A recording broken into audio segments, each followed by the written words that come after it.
year 1912, the great ship known as the Titanic went down in the icy waters of the North Atlantic Ocean. That ship was the ultimate in human knowledge and ingenuity. God himself couldn't sink this ship, one of the crew members boasted. All conceivable possibilities and emergencies were prepared for, so it seemed. On April 10th, the ship set forth on her maiden voyage. 4 days later, a series of urgent messages came in on the ocean liner's radio. There was a mass of icebergs lying directly in the path of the speeding vessel. Warning after warning was sent to the bridge. 6 times the warning was received and ignored. Suddenly, about 20 minutes before midnight, there appeared an iceberg directly ahead, taller than the ship itself.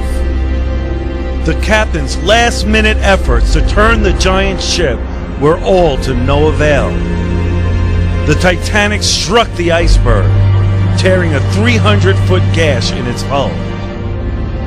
Only 675 people made it into the lifeboats. At 2:20 a.m., the great ship heaved and plunged into the black waters of the Atlantic, taking 1,500 souls to their untimely deaths.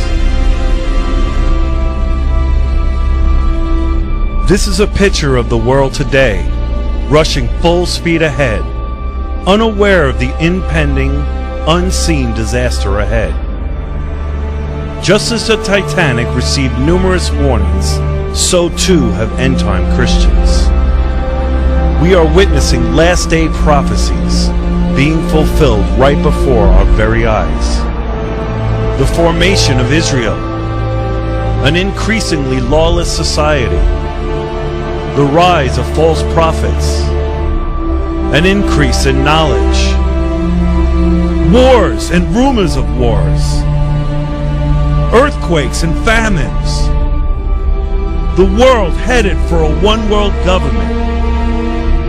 Everything is unfolding just like the Bible predicted it would. Many godly men of our own day warning us to be alert, to be sober, for the day of the Lord is approaching. Now is the time to separate ourselves from the world, to consecrate our lives anew to Christ, to repent of carnality and sin. Jesus warned us, watch out. Don't let your hearts be dulled by carousing and drunkenness and by the worries of this life. Don't let that day catch you unaware like a trap.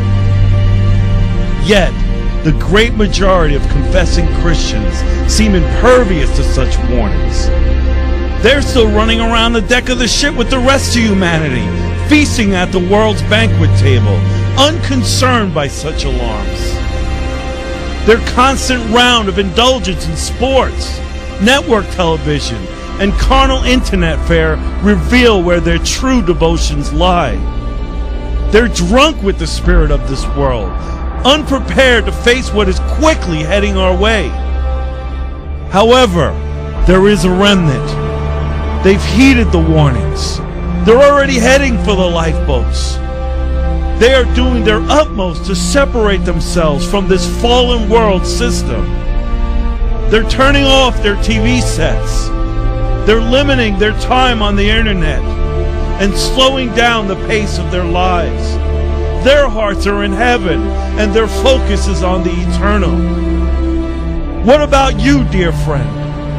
We can't continue to linger between two opinions, to live our lives with one foot in God's kingdom and the other in this world. The warning signals are clear. Come out of her, my people, lest you share in her plagues. Make no mistake about it, there's a giant iceberg just ahead. The time for frivolity is quickly coming to an end. The alarm bells are already ringing. The warnings have sounded. Do you hear them?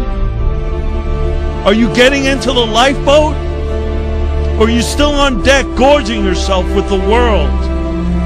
Are you heeding the warnings, or will you be swept away with all the others? Jesus said it would be as in the days before the flood. They were eating and drinking, marrying and giving in marriage until the day that Noah entered the ark, and did not know until the flood came and took them all away. So also will the coming of the Son of Man be.